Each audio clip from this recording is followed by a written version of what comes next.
E aí, gente, tudo bem? Acho que tem uma galera esperando eu me pronunciar aqui nos meus stories devido ao último vídeo que o Márcio soltou lá em Curitiba e que eu aceitei aqui em collab e que cita o meu nome, me chamando de justiceiro, aquele que fala mal das igrejas e esse tipo de coisa. Então vou dizer algumas coisas sobre isso aqui e me acompanhe aí, por favor.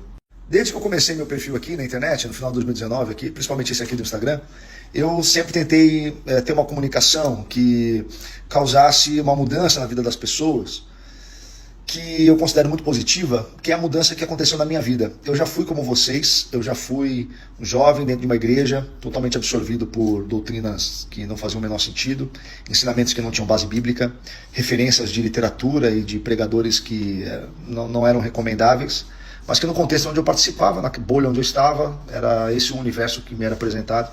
Eu fui um jovem de 16 anos que recebeu uma comitiva da igreja em casa, pastor, presbíteros, diáconos e uma profeta, dizendo que eu tinha que parar tudo que eu estava fazendo, porque Deus estava me chamando para o ministério, que eu deveria aceitar, porque quem não aceita o chamado de Deus é amaldiçoado, esse tipo de coisa. Então eu não falo dos assuntos que eu falo porque eu tenho alguma raiva específica de alguma denominação, que eu tenho alguma causa, alguma questão específica com alguém. As pessoas que no passado elas me feriram e eu as feri, com elas já foi tudo acertado, consertado. Há coisas que o tempo curou, outras coisas que as pessoas mudaram. Então eu não sou movido por ferida, por mágoa, por ressentimento.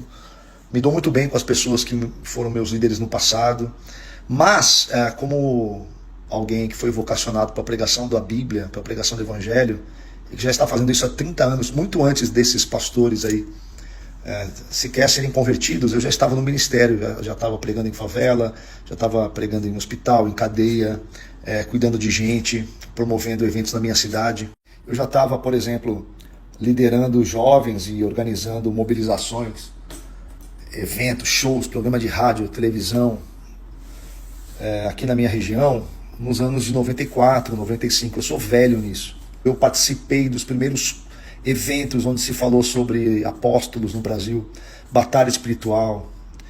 Eu estava lá em São Paulo, nos congressos. Eu vi tudo isso, gente, começar. Antes da maioria dessas pessoas sequer serem crentes. Então eu tenho autoridade para falar as coisas que eu falo e eu tenho recebido um feedback positivo de dezenas de milhares de pessoas. Então eu não vou parar. Quem está comigo aqui no perfil desde 2019, lembra que eu comecei falando sobre bolha religiosa, porque eu não queria falar diretamente sobre neopentecostalismo, achava que era difícil explicar isso. E aí eu comecei a falar sobre a bolha, sobre os sistemas fechados de pensamento, mas começaram a confundir muito meu conteúdo com o pessoal que é liberal teológico, progressista, que quer tirar as pessoas do cristianismo ou da igreja evangélica. E eu sou evangélico, protestante, reformado carismático, creio na ortodoxia cristã. Então, por conta dessa confusão, eu comecei a dar nome aos bois. Eu comecei a falar do neopentecostalismo, explicar o que era o neopentecostalismo, principalmente porque eu já tinha detectado que estava piorando, que o neopentecostalismo, com essa coisa toda das doutrinas da honra, da primícia, estava piorando. Para quem não sabe, eu fui muito envolvido com o ensino do neopentecostalismo. Eu fui professor do Seminário Bíblico Verbo da Vida nos anos 90, quando eu era bem jovenzinho. Eu fui um dos professores mais jovens do Brasil. O Bud Wright, que é o fundador do seminário, junto com Thomas Dawson, foram meus professores. O Bud dormia no sofá da sala da minha sogra. Ele é fundador do seminário que se tornou uma denominação hoje no Brasil, que é a denominação Verbo da Vida, que tem o seminário Rema. Eu não fui membro dessa igreja, mas eu dei aula no seminário interdenominacional que esta igreja tinha em várias cidades do Brasil e tive um certo destaque nisso. Eu tenho pessoas da minha família que estudaram no seminário de Tulsa, Oklahoma. Os pais da minha esposa foram muito envolvidos com esse movimento. Então assim, eu conheço isso de dentro e eu conheço toda a literatura disso. Eu tenho todos os livros, ainda os guardo. Então eu sei o que isso causa nas pessoas, eu sei os males que o neopentecostalismo traz. Talvez a gente poderia falar de bom do neopentecostalismo é a sua facilidade de estabelecer diálogo com a cultura. Então o neopentecostalismo ele é bom para penetrar nas cidades e fazer o diálogo com a cultura. O problema do neopentecostalismo é que ele oferece uma coisa que não é evangelho, embora pareça evangelho. E é o que foi acontecendo aqui, conforme eu fui falando dessa temática no perfil, foram surgindo histórias, relatos. E a maioria dos relatos mais absurdos eram sempre de uma mesma igreja, que não tem motivo para não citar mais, que é a Igreja Bola de Neve. Principalmente porque eles são uma igreja com bastante capilaridade no público que se identifica comigo.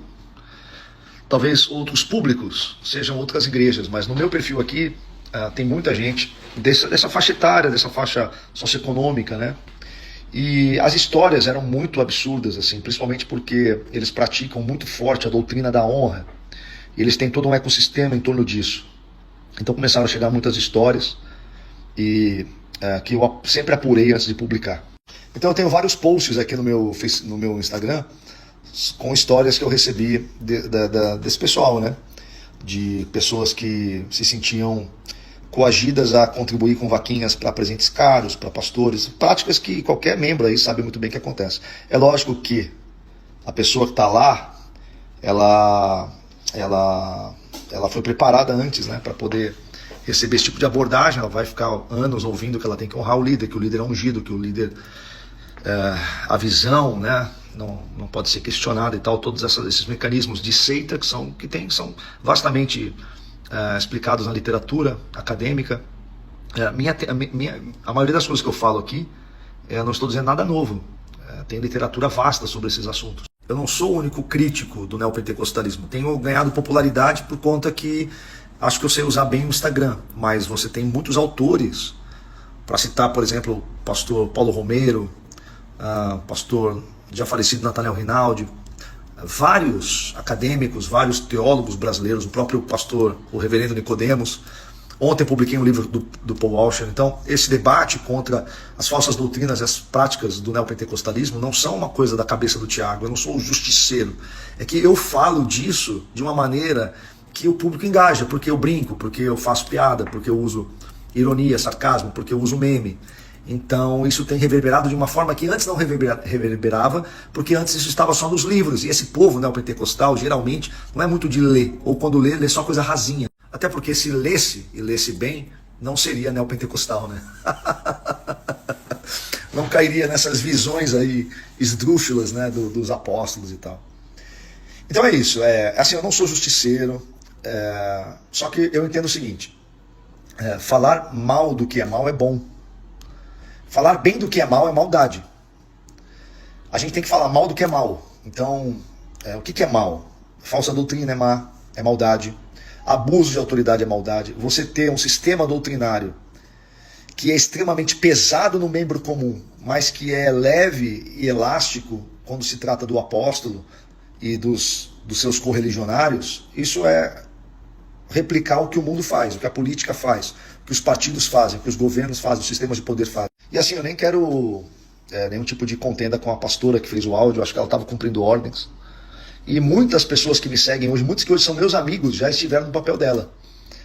Muita gente vai entendendo com o tempo. Assim, quando eu comecei a falar disso, muita gente que me agrediu, hoje me agradece e já me pediu desculpas, inclusive ex-lideranças dessa própria denominação. Gente grande, que era de conselho, né, membro de conselho disso aí, já sentou na mesa comigo e já admitiu que eu tinha razão. Então, acho que a minha conversa, o grande problema agora é que a minha conversa tem atingido lideranças de várias denominações. Eu converso aqui no meu direct com bispos da Renascer, já que foi citada, com bispos da Sala Nossa Terra, já que foi citada.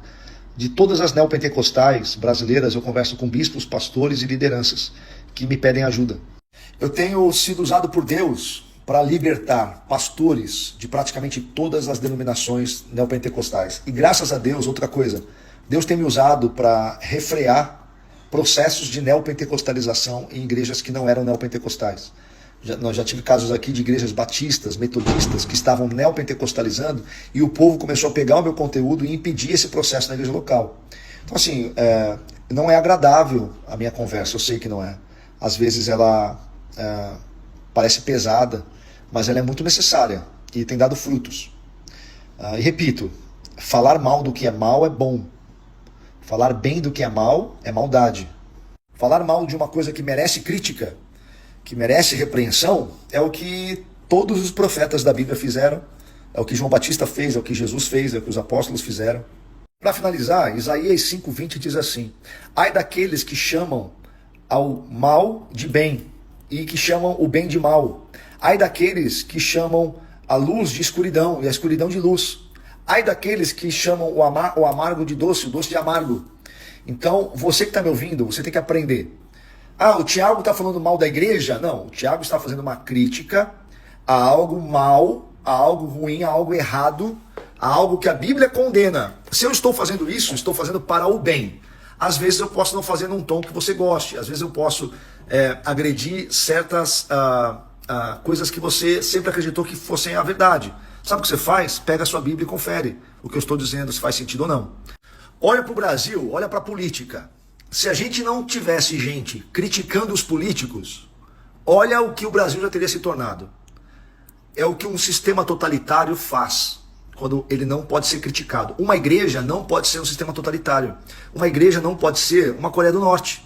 Um lugar onde ninguém pode questionar, onde ninguém pode criticar, onde o dono tem flexibilidade nos seus pecados, mas o pequenininho, pau, né? Sem dó. Não pode. Igreja não pode ser isso. Porque se a igreja se torna isso, ela se torna igual ao mundo, se torna um sistema diabólico, demoníaco. Ok? No Antigo Testamento, se dizia, ai de quem toca nos meus ungidos. No Novo Testamento, Jesus diz, ai de quem faz o mal aos meus pequeninos. Esse é o nosso padrão.